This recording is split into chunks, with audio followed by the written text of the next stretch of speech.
محمد صلى الله عليه وسلم حديثي كدريشة فرميت كاتك إنساني إيمان دا لناو قبر دا سيب سيارك إليكرا والله كسكارك من يشتع نقراو نتوا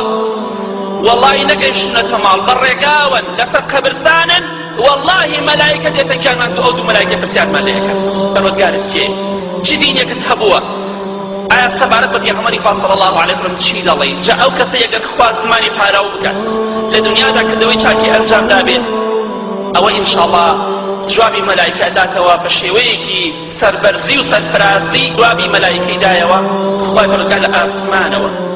ئەڵڵا کیان دەفەرمێ عەبدەکەی من ڕاستی کرد کاتێک ئەوتی ئەڵڵا پەروەردگار من ڕاستی کرد چونکە لە دنیادا ئەڵڵای پەرستووە عبدەکەی من ڕاستی کرد لە دنیادا پەیڕەوی ئاینی ئیسلامی کردووە عبدەکەی من ڕاستی کرد شوێنی ڕاستەقینەی پێغەمبەری خوا کردووە صلی الله عليه وسلم لەبەر ئەوە ئەبێ ئیسلاحەت بکات لە دوای جوابدارەوەی مەلایکەکان بۆیە پێغەمبەری خوا فەرمی صلی الله عليه وسلم خوای گەورە دەفەرمێت فأفرشوه من الجنة ئەی مەلایکەکان لە بەهەشتەوە فەرشی بۆ ڕابخەن بۆ ناو قەبرەکەی با ئیسلاحەت کە فەرشی بەهەشتی بۆ ڕابخەن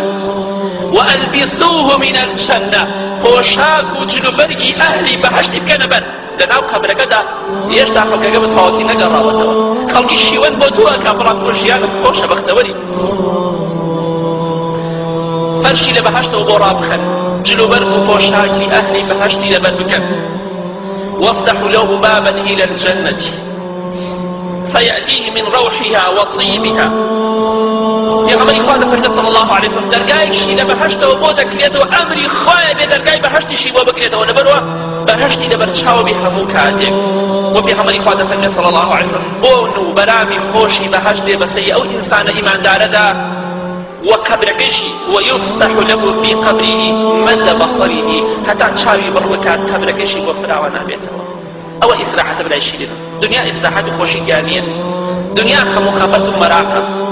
او خوشي كخواي قورا لأسمان وبلي عبدك من راسك او بختوري إسراحتي